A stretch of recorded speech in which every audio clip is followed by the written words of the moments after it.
Good day. Before I turn to the subject matter of this video, I want to discuss a topic of acute personal concern, and that is the arrest in Kharkiv of my friend, the Chilean journalist, blogger if you prefer, Gonzalo Lira.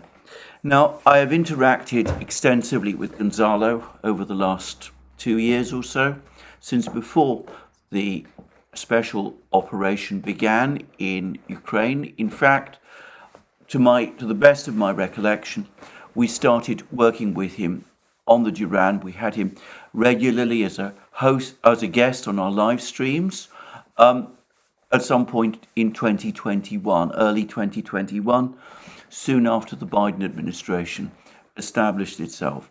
So I've had many dealings with Gonzalo. And I'm going to say straight away that I found him throughout that time to be a courageous and brave person. That's not to say that I'm not sometimes critical of some of the stances he has taken.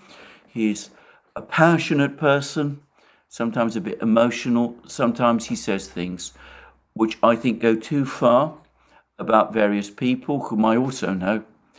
But about his courage and his commitment to the truth, of that I have absolutely no doubt whatsoever.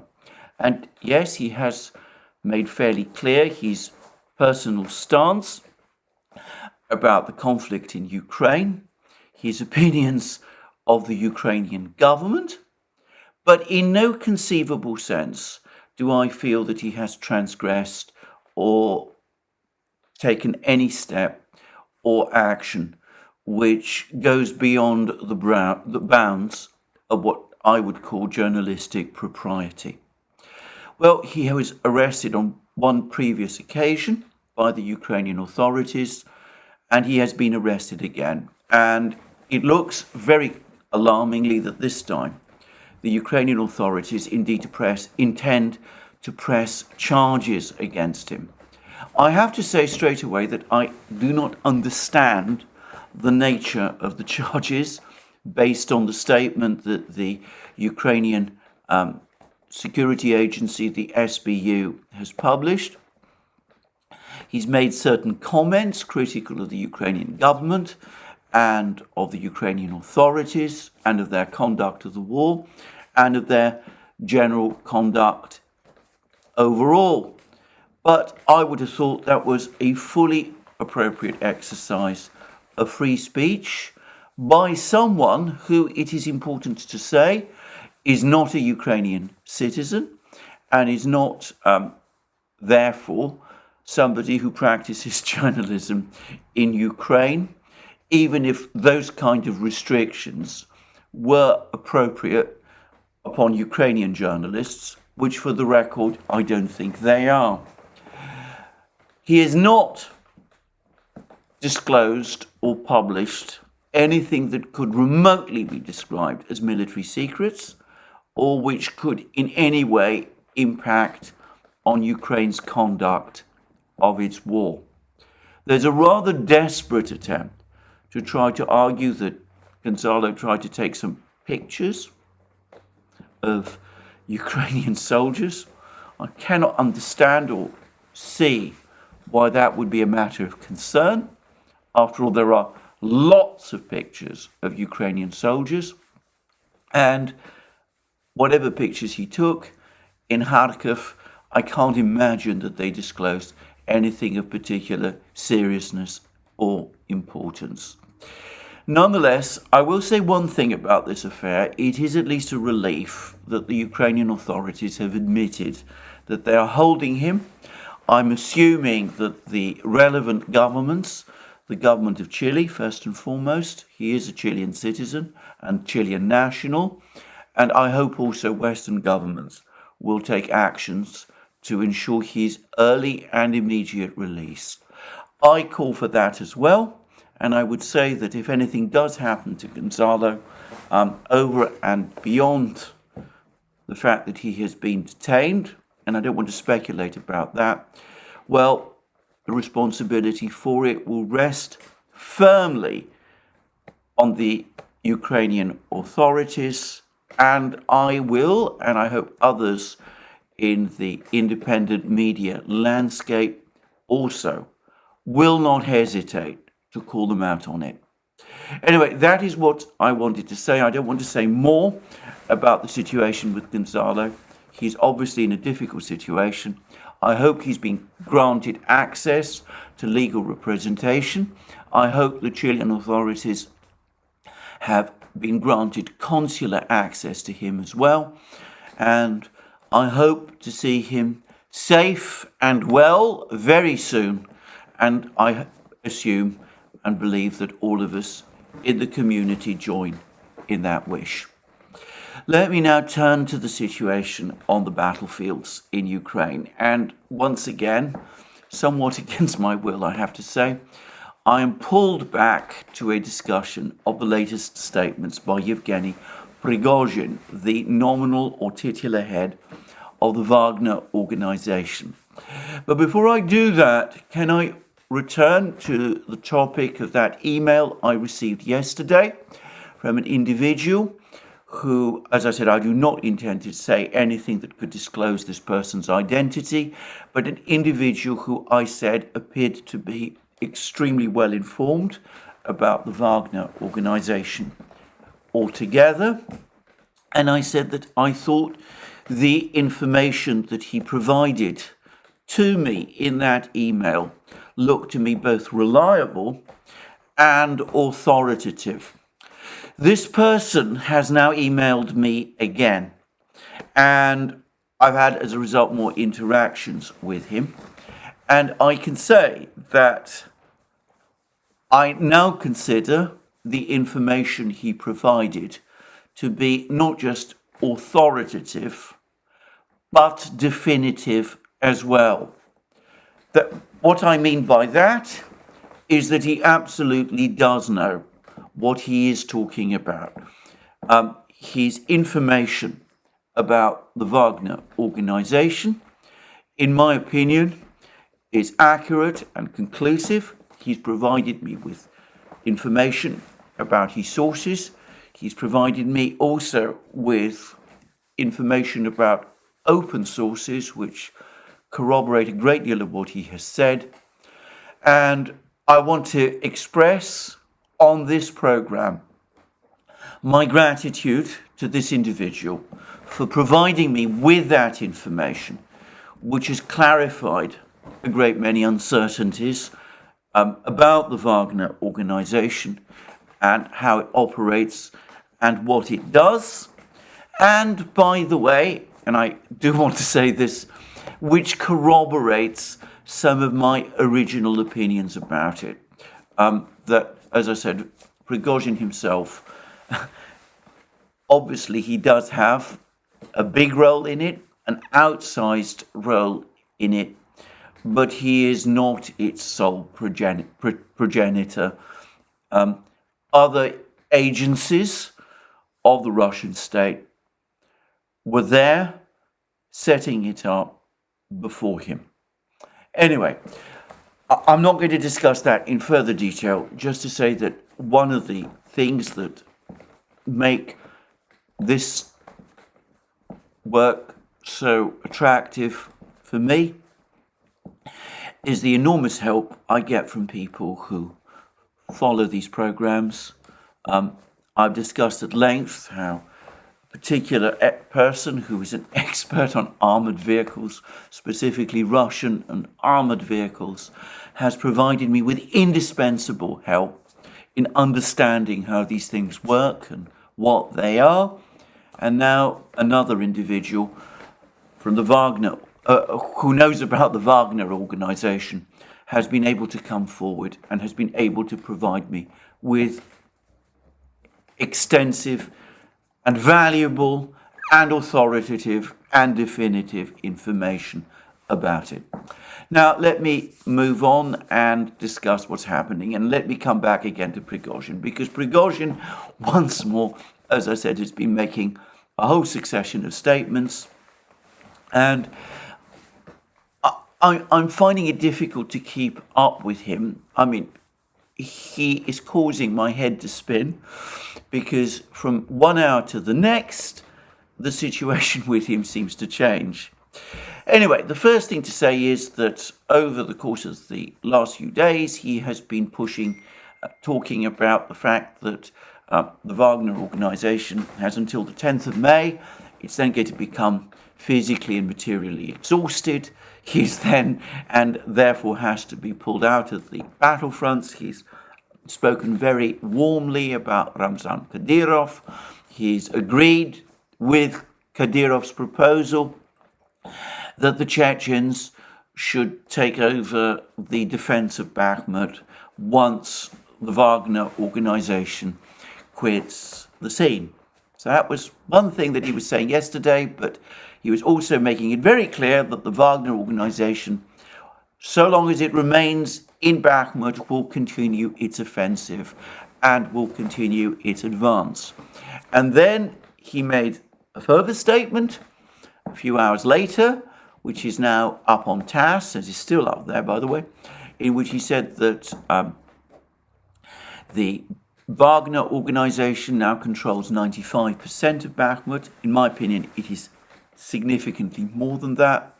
That the territory that the Ukrainians control has been reduced to 2 kilometers square, 2 square kilometers, that this is inconsequential, that the Russian military gains nothing of significance by capturing those 2 additional square kilometers, and that it is more important to preserve the Wagner organization than to capture those 2 square kilometers. And then there was another very extensive statement by Prigozhin, which I'm going to come to shortly, and where I want to say, first of all, that I acknowledge my debt to John Helmer. Again, at Dancing with Bears, he's provided a very important and, I think, interesting account of that statement. Perhaps the most interesting and informative statement about the Battle of Bakhmut that anyone has provided up to this point. And that's from Prigozhin, but as I said, I acknowledge my debt to Helmer for his explanation and analysis of it.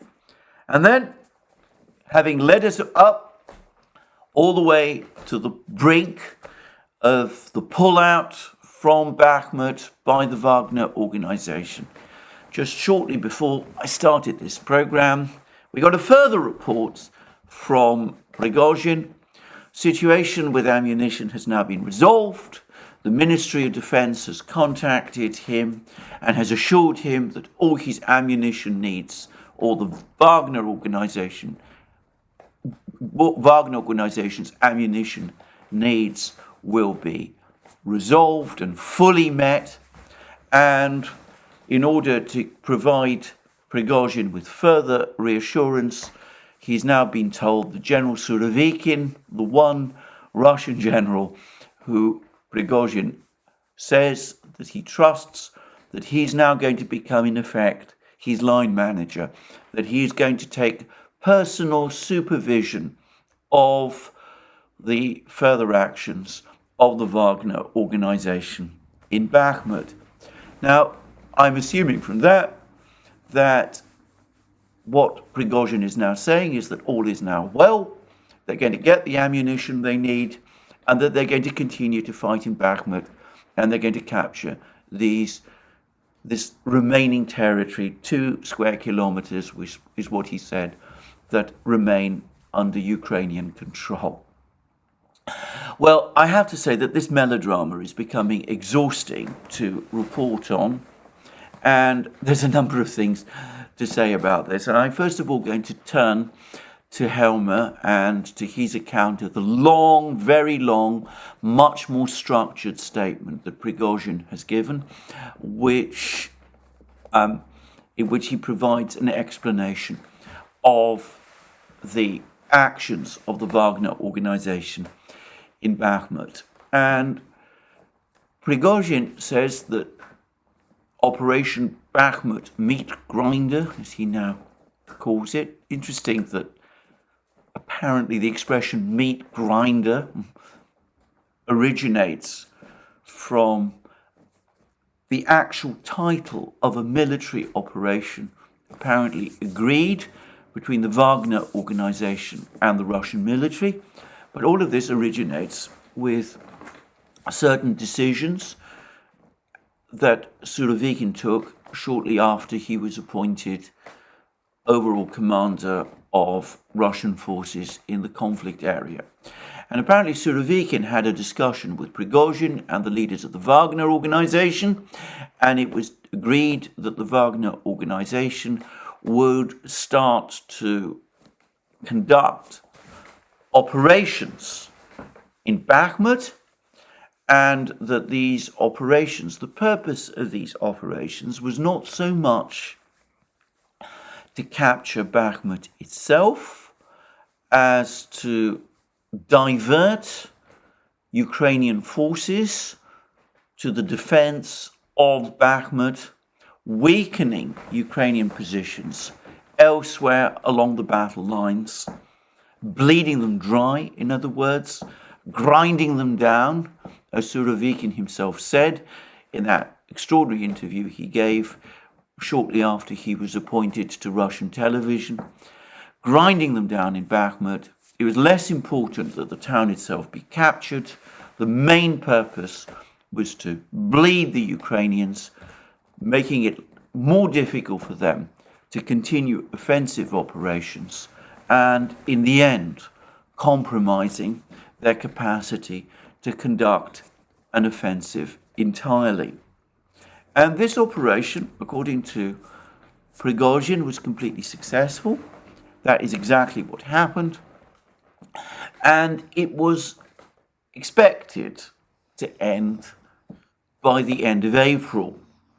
And Prigozhin then goes on to say that the plan did not include a plan to capture Bakhmut itself. That was not part of the original objective as explained to Prigozhin by the Russian Defense Ministry. And Helmer suggests that this perhaps explains some of the issues about the shell shortage, because the Operation Bakhmut meat grinder supposedly was intended to last until the end of April, and then the end of April came. This is a period of about 6 months, by the way.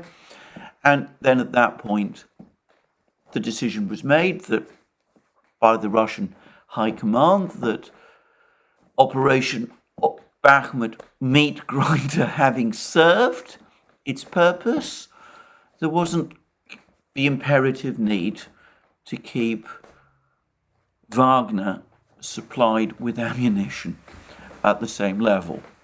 And here I'm going to turn now to another extremely insightful commentator about this conflict, Simplicius the Thinker. And Simplicius the Thinker has a whole list on his recent blog of comments by various Russian journalists and volunteers, military reporters, people who've been touring the battlefields. They all make the same point, that no military unit anywhere on the battlefronts gets all of the ammunition that it needs. The Russians have to stockpile and prepare ammunition in anticipation for this Ukrainian offensive. The way Prigozhin has been talking is that he should be prioritized over everybody, and that it is more important for him to get ammunition than anybody else, presumably so that he can complete the capture of Bakhmut. Now, that perhaps explains some of the tensions between the Russian Defense Ministry and Prigozhin, that Prigozhin has gone beyond what the Russian Defense Ministry anticipated. They saw this Operation Bakhmut meat grinder as intended to wear the Ukrainians down. At some point, he and his men apparently decided that they wanted to go beyond that and capture Bakhmut himself. And by the way, on that point, he has actually, rather interestingly, denied this. He said that in one of his recent statements, he said that it's not important to him that he is famous as the conqueror of Bakhmut. It is more important that he is the person who preserved the Wagner organization for the nation and the state. Now, when people make those kind of comments, I have to say that it seems to me sometimes that they protest too much. I rather suspect that he did indeed intend to be known as the conqueror of Bakhmut, and in some of his earlier statements where he criticized the Russian Defense Ministry for not giving the Russian people the glory of a victory at Bakhmut, or rather jeopardizing the glory of a victory at Bakhmut, that does rather imply that it was he himself who wanted to see Bakhmut captured. Now, I'm going to just add my own observation here. I think that perhaps Prigozhin did go beyond what the Russian Defense Ministry originally intended. But I also think that Bakhmut is important.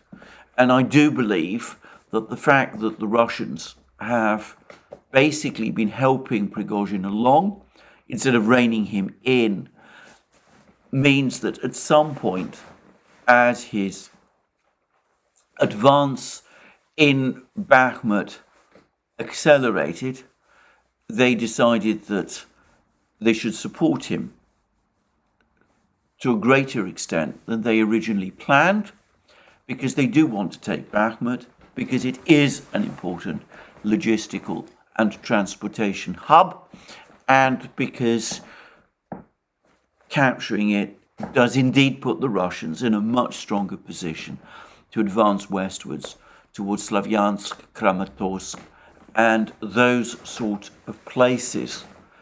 But I would also say something else, which is that this idea of launching an attack on one of the most strongly defended positions in the Ukrainian defense lines in order to draw the Ukrainians in and wear them down does seem to be very characteristic of the way in which General Surovikin conducts things.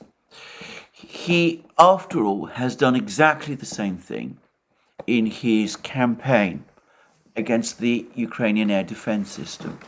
He launched, over the course of the autumn and winter, a sustained offensive against Ukraine's energy complex.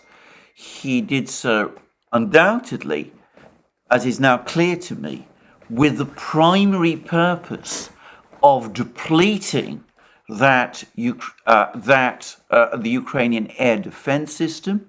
He knew that the Ukrainians had no option but to defend their energy complex, because a failure to do so would result in the collapse of Ukraine.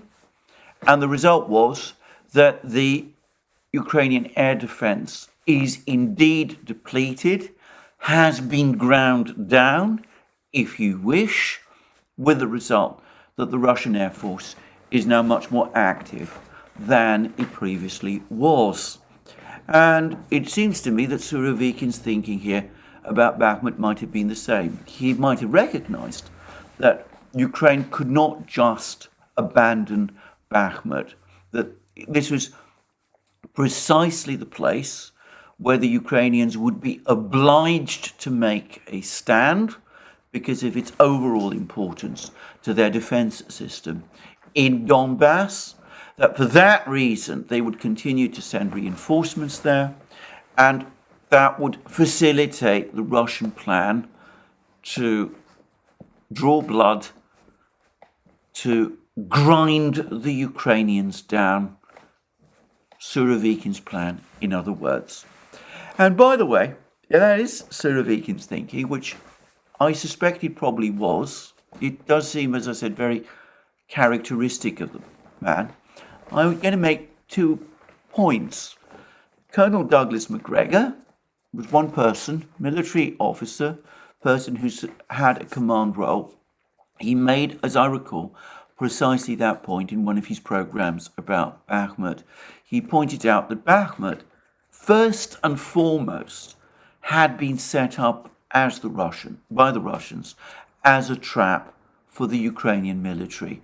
And this, it seems to me, is what Prigozhin is now saying. That is one thing. And the second is that what Prigozhin is now saying refutes those claims that are very widespread in the West, that the advance on Bakhmut was part of some great overall Russian offensive, winter offensive. I've already expressed my own error in thinking that such an offensive would indeed be underway way back in the autumn. It seems from what Prigozhin is saying that there was never any plan for the Russians to launch an offensive. Surovikin did not even necessarily anticipate the capture of Bakhmut itself. His purpose throughout was to draw the Ukrainians into a battle in Bakhmut, to grind the Ukrainians down, to delay any Ukrainian offensive until the Russian forces, obtaining this vast mass of reservists called up by Putin in September, they'd refitted, they'd resupplied, they'd retrained, they'd reorganized and built up all of these fortifications along the battle lines. The other person who I have to mention here, and whom Prigozhin's comments appear to have vindicated, commentator whose analysis Prigozhin's comments here appears to have vindicated, is of course Brian Beletic, who has explained that this was, or who's been arguing that this was the Russian tactic, the Russian strategy all along. There was no plan, in other words, for the Russians to launch a grand offensive over the course of the winter. Bakhmut, instead, was part of a plan to grind the Ukrainians down. So, all very interesting, all very instructive about where we are. What's going to happen now? Well, over the last couple of hours, in fact, over the course of yesterday, we had spectacular pictures, actually rather terrifying pictures, of what was actually going on in Bakhmut. The area of territory still under Ukrainian control, which, by the way, from the maps that I've been able to see, and I'm not good at studying maps, is less than 2 kilometers square, in my opinion, is probably more closer to 1 kilometer square. It appears over the last few hours to have been the subject of an enormous barrage of attacks by Russian artillery and perhaps Russian bombs. And some of these bombs undoubtedly were thermobaric bombs, incendiary devices, phosphorus shells, which, well, I've always had concerns about the use of phosphorus in war, but it's never been outlawed.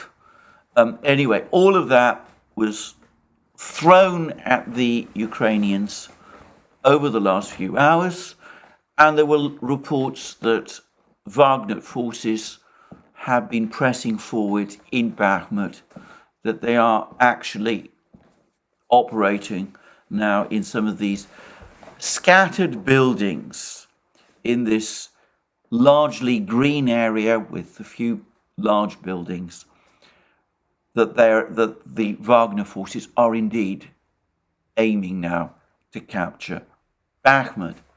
And by the way, there have also been reports, which I cannot confirm, but they do seem to come from reliable sources on the Russian side, that Russian regular army troops have also been now entering Bakhmut in significant numbers, supporting these Wagner operations, and it's very likely from some of the statements which have appeared that Chechen forces are joining into the battle as well. So for the moment, and I have to say this, I have to qualify this, for the moment, it looks as if Prigozhin has been given license to finish the battle of Bakhmut, to capture what's left of the town, to bring it fully under Russian control, which I have to say seems to me only sensible and to have been at least an evolving plan. Now, before I continue with all of that, I have to say something else, which is that Prigozhin's statements have been extraordinary over the last couple of days, weeks in fact. The comments that he has made about Shoigu and Gerasimov have been off the scale. Helmer has correctly pointed out that in his long statement, Prigozhin appeared to acknowledge that Shoigu, as defense minister, does not have operational control over what is going on the battlefronts, so that his criticism of Shoigu, at least, appears to be completely misplaced. But anyway, I can't help but think that these statements of Prigozhin's, whatever his intentions,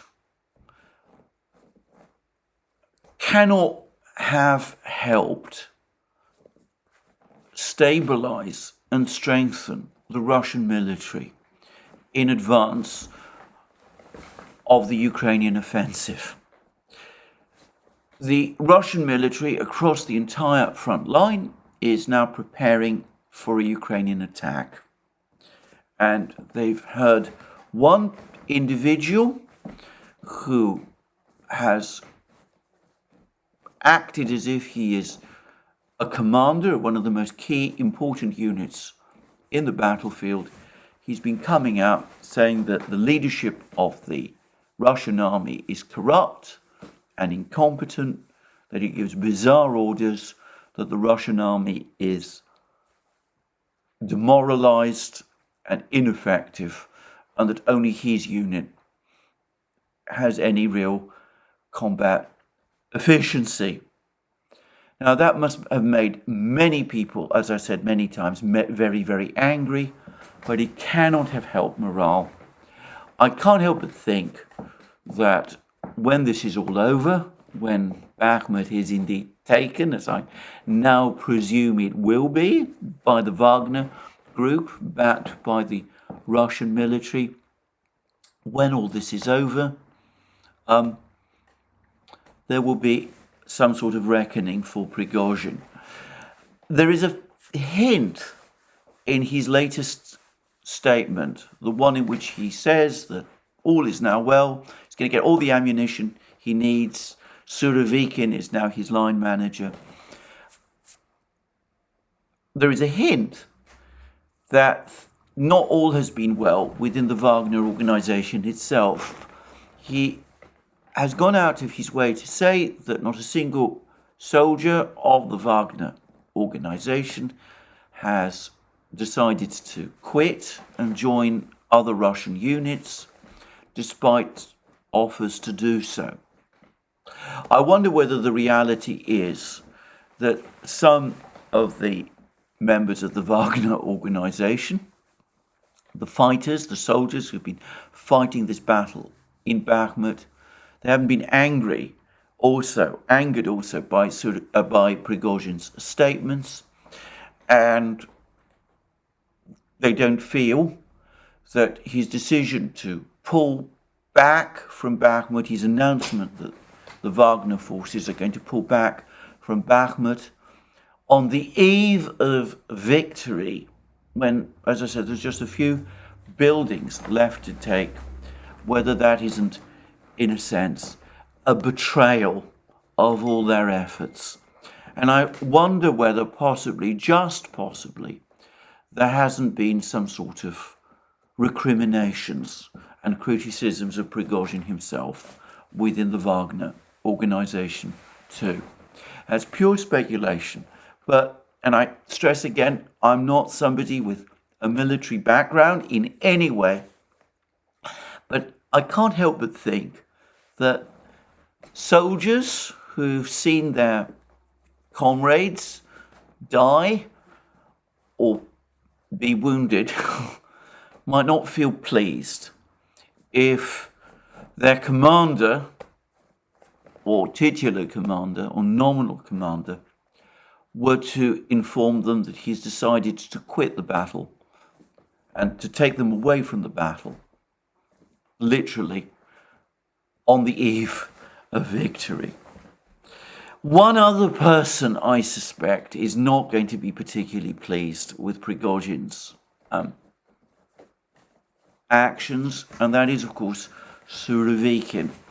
I don't think that Surovikin will be very happy at the way in which Prigozhin has been continuously trying to play him off against other members of the Russian military leadership, people like Gerasimov and Shoigu.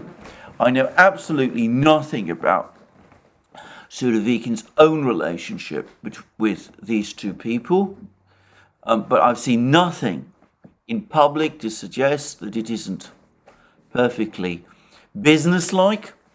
And if there have been issues between Surovikin and, say, Gerasimov,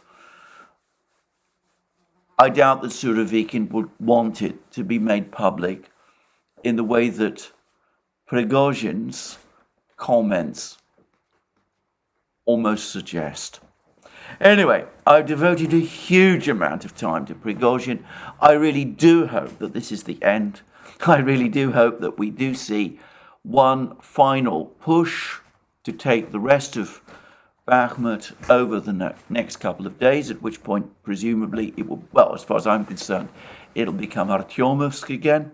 I do hope that this is the end of it, and I do think that once this is done and out of the way, it is important that the Wagner forces be taken out of this battle, given time to rest, recuperate, refit, retrain, reinforce, and that Prigozhin himself be given some rest. But I hope that is what happens. With Prigozhin, unfortunately, one can never be completely sure. Anyway, that's what I wanted to say. Now, lots of talk, rumours, discussions about what's been going on in the conflict area. Over the course of the last night, further big Russian bombing and missile and drone attacks all over Ukraine. The Russians are now systematically, as far as I can see, attacking Ukrainian advanced positions, ammunition positions, those kind of things. And it's difficult to tell exactly what the effect of these attacks is. Of course, the Russian Defense Ministry gives it its reports, which put a predictably optimistic spin on things.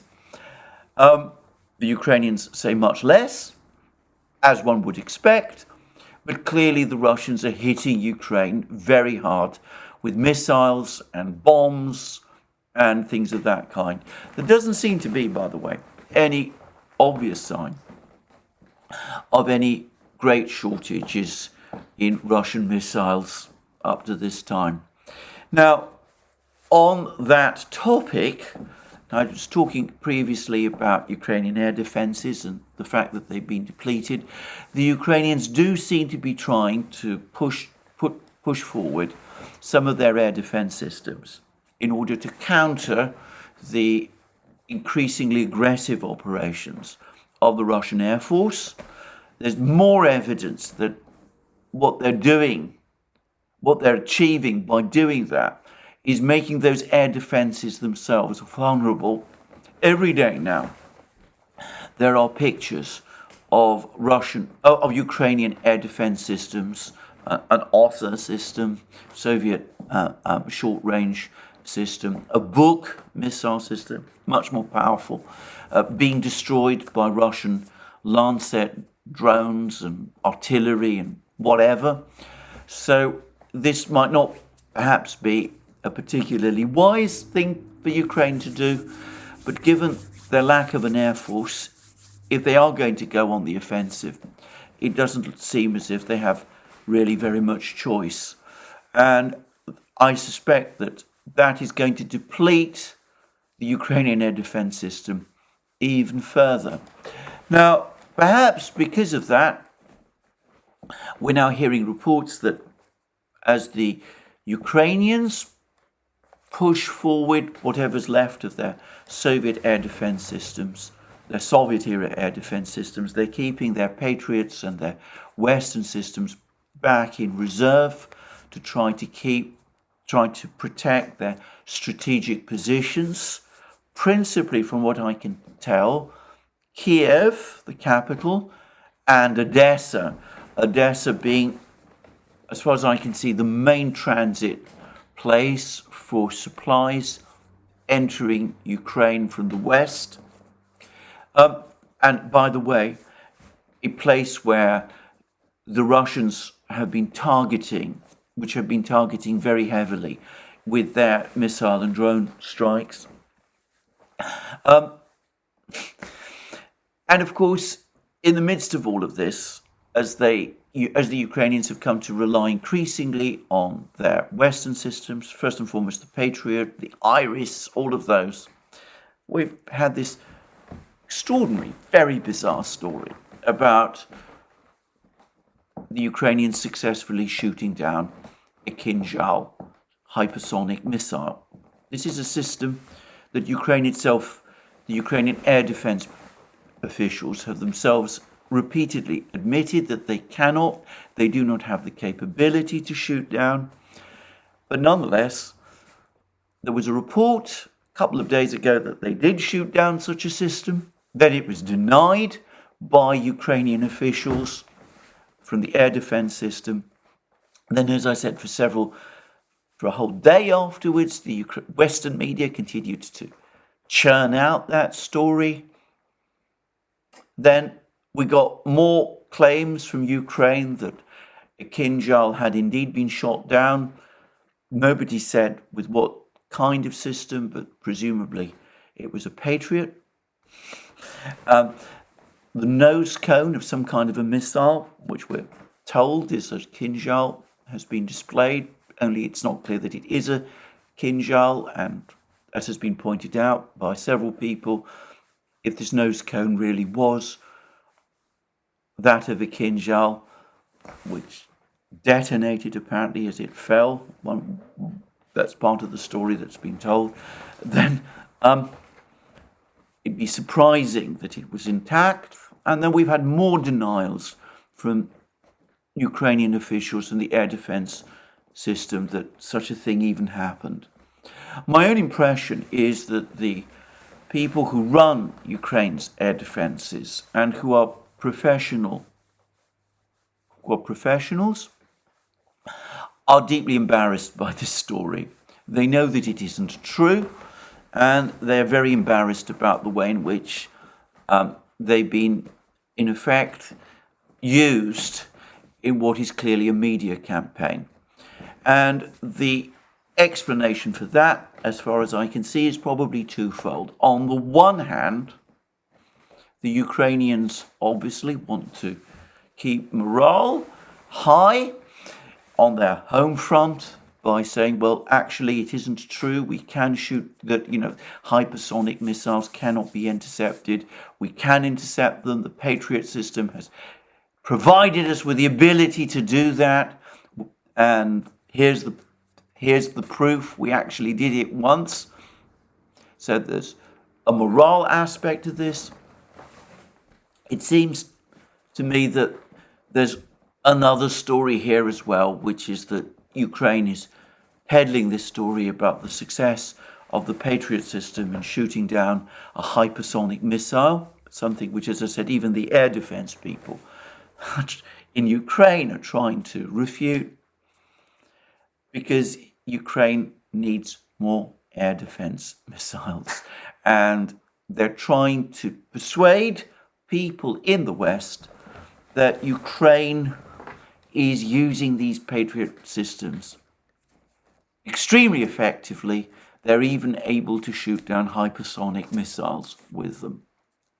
Anyway, it's a bizarre story, and it's strange, in fact rather sad in some ways, to see these contradictory statements coming out of Ukraine over it. You won't find these contradictions, of course, reflected in the Western media, at least not for the moment. Meanwhile, even as the Russians have been hammering Ukraine, the Ukrainians have been launching more and more of their own attacks. And over the last couple of hours, something like 22 Ukrainian drones were launched at Crimea. From what I can understand, not a single one got through. I might be wrong. This is a developing story. But the Russian air defense system over Crimea seems to have been completely effective. The Ukrainians also launched some kind of ballistic missile at Crimea from the part of Zaporozhye region which they control. The Russians again claimed that it was a Ukrainian Grom-2 missile. The Russians also claim that they successfully intercepted it. If this is correct, then Ukraine has launched several of these relatively modern, relatively new Grom-2 missiles at Crimea over the last couple of weeks, but not a single one has managed to get through. The Russians have succeeded in intercepting them all. Again, no confirmation or discussion about this from the Ukrainian side. So a lot of that going on. The Ukrainians also seem to be attempting in their own way to carry out more sabotage attacks within Russia. There's a report today from the Russian media that a Ukrainian sabotage group tried to infiltrate into Tula region and launch an attack on an airfield there, apparently again intending to target one of Russia's AWACS aircraft, another Beriev A-50. The Russians got wind of this operation. The light plane which was carrying this sabotage group was detected, and apparently, according to the Russians, the whole group was rounded up after they landed. Helmer, by the way, has a very interesting and rather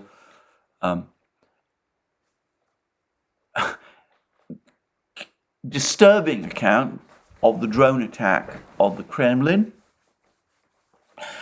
He points out that the explosive charge used on these drones appears to have been very light. He suggests that the Russian authorities are holding back a lot of information about this attack, which I'm sure is true. He also suggests, Helmer suggests, that these drones are unlikely to have been capable of operating over very long distances.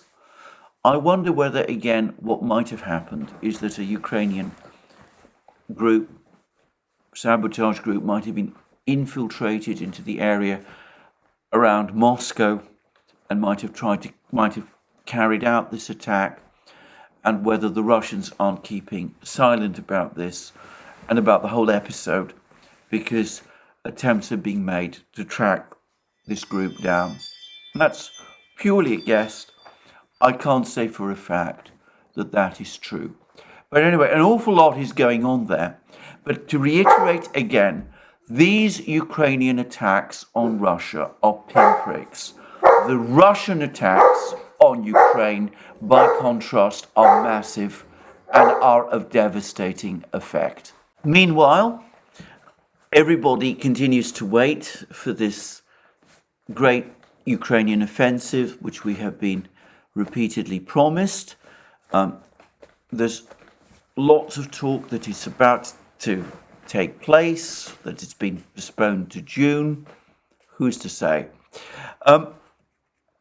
The Russians, for their part, are giving every indication that they expect that this offensive will indeed take place in the area which has been so often talked about, which is Zaporozhye region.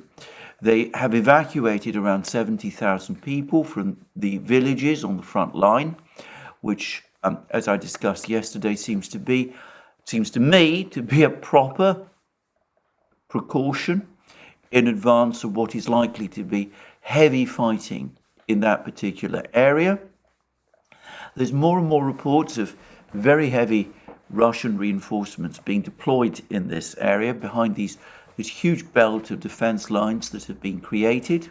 Shoigu himself, the defense minister, the Russian defense minister, has appeared. He visited the command headquarters of the forces that are conducting the operation in Ukraine, and he was photographed looking at huge numbers of tanks, T-90M tanks, BMP-3 infantry fighting vehicles. To understand this equipment, to understand in particular the BMP-3 infantry fighting vehicle, which is, if you like, the Russian infantry fighting vehicle that was introduced into the Soviet military at roughly the time in the 1980s when the Bradley infantry fighting vehicle appeared in the United States. To understand the capabilities of these vehicles, let me repeat again that the absolutely correct place, the best place to go, in my opinion, are the various books written on the topic of infantry fighting vehicles and armored vehicles, Russian infantry fighting vehicles and armored vehicles, by Jim Kinnair. He just explains these machines properly.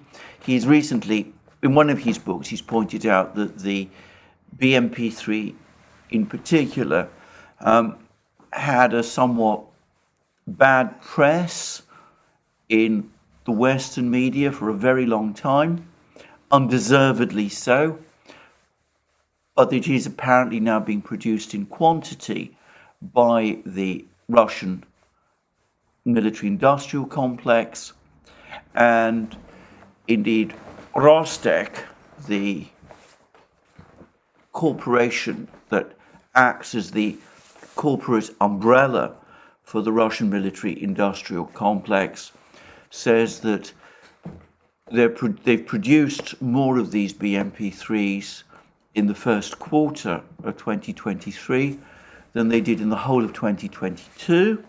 In other words, production is now running at 4 times last year's level, and one must assume that last year Russia was already producing many more BMP-3s than it had been doing in previous years. So an awful lot more machines and tanks are appearing in the Russian military. And again, Simplicius, the thinker, has an interesting rundown of this. He speculates that there's around 500,000 Russian troops in and around the theatre, that there's a very considerable reserve of about 200,000 men held back by the Russians in the rear. And he also speculates that once the Ukrainian offensive has indeed been repelled or has run its course, burnt itself out, that the Russians will go on the offensive. And he also references a comment on a Telegram channel, a Russian Telegram channel, that if the Ukrainian offensive fails, then the Russians expect to be able to recapture Kherson city west of the Dnieper River by the end of June. Now, Simplicius the Thinker doesn't give a link to this. I'm not sure which Russian Telegram channel this was, but I would say that Sladko, the governor of Kherson region, the Russian appointed governor of Kherson region, has on several occasions actually said that the Russians intend to retake Kherson city at some point this year. Now, he's a civilian, he might be saying things that he doesn't really know very much about, but it could be a clue that this report that Simplicius the Thinker is picking up does indeed feature at some level among Russian plans. Now, in fairness, Kirill Budanov, the chief of Ukrainian military intelligence, denies that Russia has any capability to conduct offensives at all. I wonder whether he's right. Others, like Scott Ritter, who's currently been on a tour in Russia, by the way, former US military intelligence officer, former officer in the US Marine Corps, former weapons inspector, former head of the weapons inspection team in Iraq, opponent of the Iraq War of 2003. Anyway, Scott Ritter has now come forward and said that he too thinks that the Russians have around 500,000 men ready on the battlefields, and that once the Ukrainian offensive has been defeated or repelled or has run its course, they actually have the capability, if they choose to end this war once and for all this year. Well, we will see. We will see what happens with all of these predictions. Anyway, these are somewhat nerve-wracking times. As I said, everybody waiting for this offensive. Ukrainians themselves are showing increasing signs of nervousness. As I said, I've discussed previously Zelensky's very strange tour of Europe. Reznikov, the Ukrainian defense minister, has again been giving interviews to the US media, apparently to the New York Times. I haven't read the report itself, but apparently he's again trying to dampen expectations of what this Ukrainian offensive will achieve, which to my mind, if true, again begs the question of why Ukraine is planning this offensive at all. But anyway, there we are. A lot of stress and tension going on ahead of this offensive. On the last point, I'm going to say again that the London Times undoubtedly got it right about a week ago when they said that whether it makes sense in military terms for Ukraine to go on the offensive or not, the Ukrainian government really doesn't have any choice. And we're getting more and more reports now about the extent of the depletion of US military, not just European, but US military arsenals, the extent to which the United States has given away huge numbers of guns and missiles, anti-aircraft missiles, Stingers, Javelins, anti-tank missiles, tow missiles. It's given away most of its stock of shells, and it now insists on a return on that investment. And all of these various comments that have been coming out from US officials, Ukraine has all it needs to succeed. Ukraine has been given all of the things that it asked for. The last, by the way, is certainly not true. 98% of weapons that Ukraine wanted have now was promised have now been supplied. That isn't true either, by the way. All of those things, they should be interpreted, in my opinion, as warnings to Ukraine that they must start this offensive, that the United States will accept nothing less. And these reports, which have appeared in the Ukrainian media, that the United States, the administration, has also told Ukraine that it must either launch this offensive or negotiate with the Russians. Now also, it looks to me like an ultimatum to Ukraine to launch this offensive, because the hardliners in Washington who are behind these statements to the Ukrainian authorities know perfectly well that at the present time, the political configuration in Kiev means that opening negotiations with the Russians is simply not an option. So, lots of pressure from all sorts of people in Washington to launch this offensive.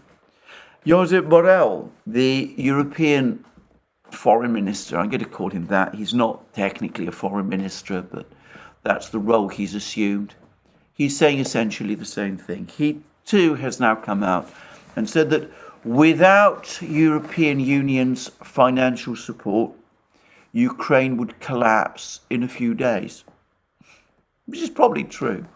And by the way, it highlights the reality of this war. A lot of people have made all kinds of comments about Russia's military performance. Jeff Roberts, the historian, has written well about this, and about the way in which many of these commentaries about Russia's military performance are simply wrong. But anyway, the point is that if this had been a war between Russia and Ukraine, if Ukraine had been trying to defeat Russia purely on the strength of its own resources, then this war would have been over long ago, probably in the summer of last year. And I'm talking now about a military end to the war on the basis that there had been no negotiations at all. It is Western military supplies and financial aid that have kept Ukraine going, kept it, if you like, in a kind of life support situation.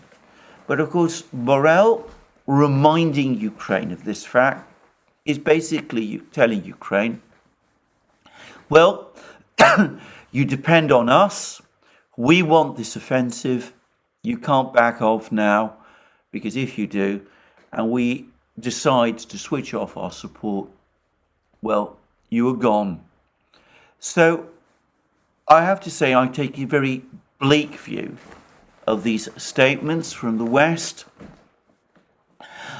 It is clear to me that the Ukrainians are trying to find reasons to put off this offensive as much as they can.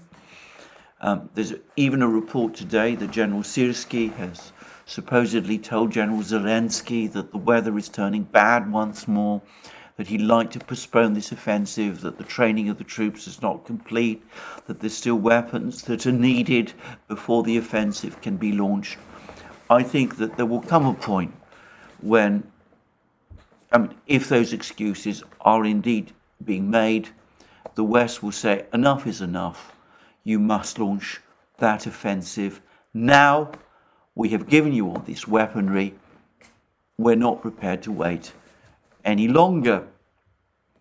And then, if Scott Ritter is right, if Simplicius the thinker is right, if Brian Beletic is right, if my understanding of the war is correct, the offensive is launched and it doesn't achieve the knockout blow that some people in the West are hoping, if the Russian leadership isn't paralyzed and presumably all these drone attacks and assassinations. There was another attempted assassination of a Russian writer in Nizhny Novgorod, Just the other day, he survived an attack on his car, a bomb attack on his car, but the driver was killed.